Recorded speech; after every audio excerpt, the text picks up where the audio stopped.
భూమి మీద మనం ఎంతకాలం బతుకుతో తెలియదండి. ఎప్పుడుంటావో ఎప్పుడు పోతావో కూడా ఏది మనకు శాశ్వతం కాదు. బుడ్డి పిల్లల తల్లి వచ్చేసి పక్కింట్లో పెట్టేదంట.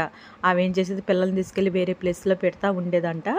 అప్పుడు తల్లి ఏం చేసింది, ఈసారి వాళ్ళు పక్కన బిల్డింగ్లో పెట్టకుండా వేరే బిల్డింగ్లో పెట్టిందండి. పిల్లలకి కష్టం కానీ తల్లులకి అయితే దొరికింది.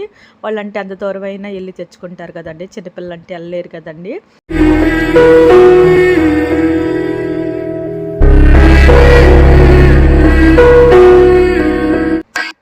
అండి ఇక్కడ చూసారండి మీరు, విజయవాడ దగ్గర మన బిసెంట్ రోడ్ పక్క రోడ్లోనండి.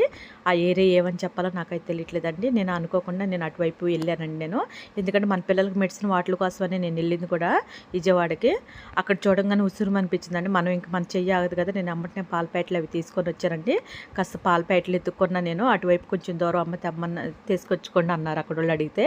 ఇక మేము వెళ్ళేసి తీసుకొని వచ్చేసి ఆ పిల్లలు పోసారండి. ఉసురు అనిపించిందండి. చాలా బక్కగా వీక్గా ఉన్నారండి పిల్లలు వచ్చేసి. మీరు ఎక్కడైనా సరే కనపడితే అలా పోస్తే మంచిదేమో అనిపిస్తుంది. నాకు ఆ ఏరియా చెప్తా ఉంటే నాకేం గుర్తుకు రావట్లేదండి. అందుకే నేను చెప్పలేకపోతున్నాను. ఇక్కడ వర్క్ చేసేవాళ్ళు కూడా చెప్తున్నారు పాప ఆ పిల్లల గురించి. చాలా వీక్గా ఉంటున్నారమ్మ, మాకున్న దాంట్లో బిస్కెట్లు అవి వేస్తా ఉన్నా నేను. వాళ్ళ తల్లి బుడ్డి పిల్లల తల్లి వచ్చేసి పక్కింట్లో పెట్టేదంట. ఆమె ఏం చేసేది, పిల్లల్ని తీసుకెళ్ళి వేరే ప్లేస్లో పెడతా ఉండేదంట. అప్పుడు తల్లి ఏం చేసింది, ఈసారి వాళ్ళు పక్కన బిల్డింగ్లో పెట్టకుండా వేరే బిల్డింగ్లో పెట్టిందండి. ఆ పెట్టబట్టి ఆ పిల్లలు బతికి ఇక్కడ ఉన్నారండి. లేదంటే ఉండరండి. వాళ్ళు తీసుకెళ్ళి ఎటో కట్టు వదిలేసి వస్తారు. తల్లి ఏడుస్తూ ఉంటుందండి ప్రతిసారి. మనం ఏమంటో, మేము ఇటువైపు వర్క్ చేసుకునే వాళ్ళం కదండి, వాళ్ళు మళ్ళీ మమ్మల్ని తిడతా ఉంటారు కదని చెప్పేసి మేము ఏం అనలేకపోయామండి. చూస్తే చాలా బాధేస్తూ ఉంటుందండి. ఇక్కడ వాళ్ళు దొరకటం తక్కువ అండి. పిల్లలకి కష్టం కానీ తల్లులకి అయితే దొరికింది. వాళ్ళు అంటే అంత దూరం అయినా వెళ్ళి తెచ్చుకుంటారు కదండి. చిన్నపిల్లలు అంటే వెళ్ళలేరు కదండి.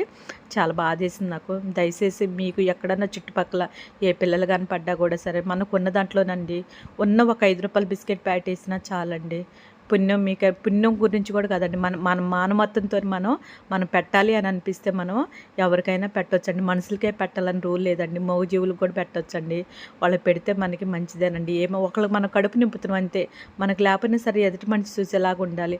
అంటే మనకు కడుపు నింపపోయినా బాధ లేదు. మనం ఒక పూట తిన్నా చాలు, రెండో పూట ఇంకొకరికి పెట్టేలాగా ఉండాలి కానండి. మనకేక మొత్తం మందే సొంతం అనేలాగా ఉండకూడదండి. ఈ భూమి మీద మనం ఎంతకాలం బతుకుతో తెలియదండి. ఎప్పుడుంటావో ఎప్పుడు పోతావో కూడదు. ఏది మనకు శాశ్వతం కాదు. ఉన్న దాంట్లో మనం తృప్తిగా బతకటం, ఇంకొకరు మనం హెల్ప్ చేయటమేనండి. ఆ మంచితనం ఉంటే చాలు, ఇంకొకరికి ఆకలి తీరిస్తే చాలు మూగజీవులకి.